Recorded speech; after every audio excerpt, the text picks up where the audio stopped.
Cari fratelli e sorelle, buongiorno. 사랑하는 형제자매 여러분, 안녕하십니까? L'8 l'8 dicembre 1870, il Beato Pio 1870년 IX 12월 proclamò San 8일이었습니다. Giuseppe 그날 patrono della Chiesa 복자 universale, 교황 bio 9세께서는 성 요셉을 보편 교회의 주보 성인으로 condividendo un anno 선포하셨습니다. speciale 올해가 dedicato a San 150주년이고 특별 주년을 지내고 있습니다. 바로 성 요셉의 해를 지내고 ho 있습니다. proposto alcuni 교황 osservazioni 교서인 filosofiche 파드리스 코르데 곧 아버지의 마음으로라는 교서에서 성 요셉의 모습 nato da una crisi 몇몇 요소들을 볼 수 있었고, questo componente 특별히 현대 우리는 여러 다양한 면에서 총체적인 위기를 겪고 있으면서 성 요셉께서 우리들을 도와주시고 위로해 주시고 이끌어 주시리라 생각하면서 che spero 저는 possano aiutarci ulteriormente 성 요셉에 관한 가르침을 몇 주간 동안 하고자 합니다. 그래서 성 요셉께서 성 요셉의 모범으로 우리가 영감을 받고 그분의 증거의 삶으로 영감을 받기를 바랍니다. 그래서 몇 주간 동안 성 nella 요셉에 Bibbia 관한 sono 가르침을 stati 하도록 descritti diversi 하겠습니다. personaggi che portano 성경에는 il nome Giuseppe. 요셉이라는 이름을 지닌 10여 명의 인물들이 등장합니다. Rachele, 그 중에 중요한 사람은 야곱과 이라아켈의 아들인 요셉입니다. seconda persona 노예로 이집트로 팔려갔지만 dopo il faraò. 이집트에서 파라오 다음으로 Il nome 중요한 Giuseppe 사람이 된 요셉이었습니다. 요셉이라는 이름은 히브리어로 faccia crescere, 하나님께서 성장시켜 주시기를 발전시켜 주시기를이라는 축복이고 축원입니다. 그래서 하나님의 섭리에 믿음을 두면서 특히 풍성함, 즉 자식들의 풍요함과 성장을 축복하고 있습니다. 이러한 이름이야말로 나자렛의 성 요셉의 특징을 그대로 드러내고 있습니다. 충만한 신앙을 지닌 사람, 하나님의 섭리를 믿었던 사람, fede nella provvidenza di Dio. 하나님의 Ogni 섭리, situazione narrata 하나님의 믿음, è dettata dalla certezza 미 che 있었습니다. Dio 그의 fa 모든 crescere. 복음에서 등장하는 그의 모든 활동들은 하나님께서 성숙시켜 주시고 증대시켜 주시고 더 보태 주신다는 것, 하나님께서 보신 그것, 하나님 당신의 그 계획, 구원의 계획으로 나갈 수 있도록 한다는 것입니다. 이런 면에서 성 요셉은 나자렛의 성 요셉은 이집트의 요셉과 닮은 점이 많습니다.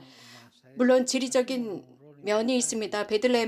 나자렛의 베들레헴은 Nell'Antico Testamento 그 모습으로서 아주 중요한 위치를 차지하고 있습니다. 구약 성경에서 베들레헴은 Shem, cioè 베트레헴으로 불렸습니다. 즉 빵의 집, 빵집이라고 불렸습니다.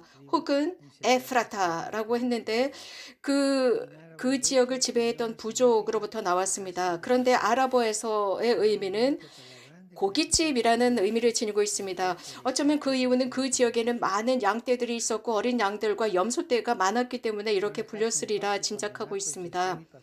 또 예수님께서 베들레헴에서 탄생하셨을 때 가장 먼저 예수님을 만나러 간 증인들이 바로 목자들이었다는 것은 우연이 아닙니다. 이러한 사건을 통해서 예수님은 이러한 살과 빵이라는 그 이름은 예수님은 하늘로부터 내려온 빵이다 라고 우리는 알고 있고 예수님 스스로도 누구든지 내 빵과 내 살을 먹고 내 피를 마시는 사람은 영원한 삶을 얻을 것이다 라고 하셨습니다. citata più volte 베들레헴 고을 sin dal libro della Genesi. 은 성경에서 여러 번 언급되고 있는데 창세기에서부터 언급되고 있습니다. 또 베들레헴은 룻과 연결되어 있습니다. 그래서 Ruth partorì un 작은 룻기에 언급하고 있습니다. 룻은 아들을 Yes. 출산했는데 그 이름은 오벳이었고 오벳에서 이세가 태어나는데 다윗 왕의 아버지입니다. 그리고 그 후손이 다윗의 후손이 바로 요셉입니다. 즉 예수님의 법적인 아버지 요셉입니다. 또 베들레헴에 관해서 미카 예언자는 위대한 것을 예언합니다.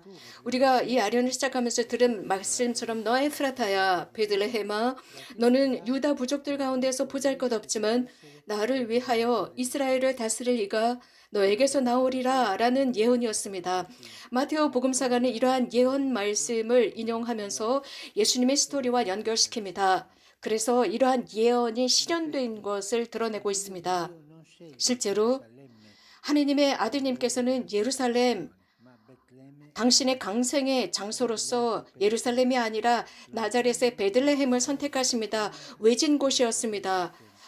여러 다양한 일들이 일어나고 당시의 권력의 중심지였던 그곳이 아니라 외곽 근교를 선택하십니다. 근교, 하나님께서 사랑하시는 곳, 거룩한 고을, 하나님께서 생활하시려고 사시려고 선택한 고을이었습니다.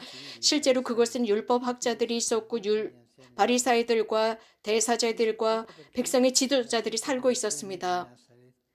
이렇게 나자렛의 베들레헴을 선택하신 것은 근교 외곽이었습니다. 소외된 지역입니다. 그런 곳이 하나님께서 사랑하시는 곳이라는 것입니다. 예수님께서는 예루살렘, 모든 궁중 등등 이런 것을 선택하시지 않고 근교에서 탄생하십니다. 또 당신의 그 삶은 그 근교에서 30년 동안 목수일을 하시면서 요셉처럼 목수일을 하시면서 사셨습니다.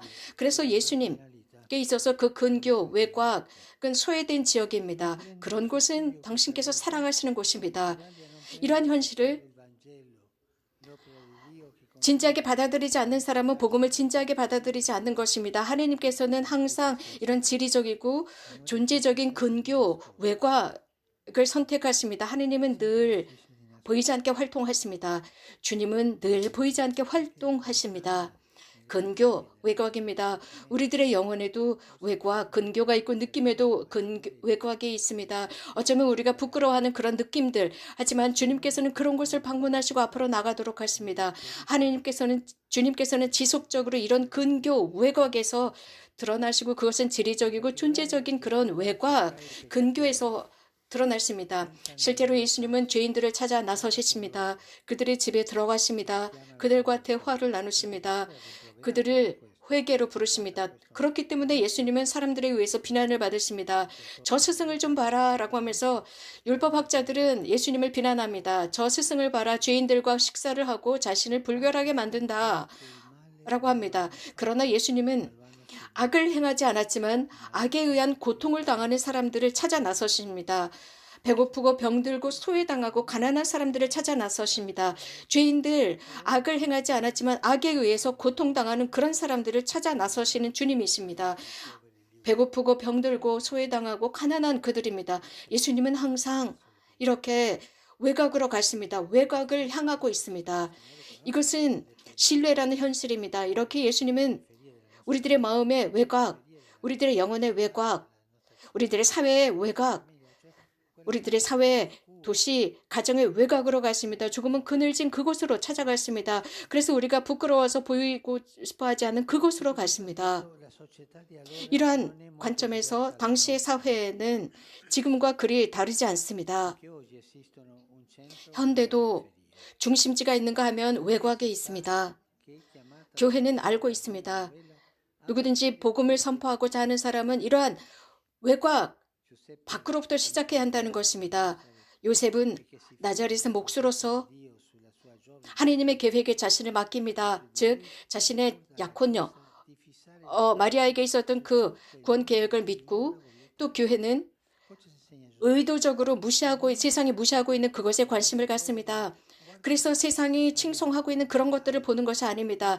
외진 곳을 봅니다. 그늘질 곳을 봅니다. 외곽을 봅니다. 세상에서 원치 않는 그런 곳을 바라봅니다. 그래서 그분께서는 우리들 각자에게 기억시키는 것은 다른 사람들이 배척하는 그것을 보라는 것입니다.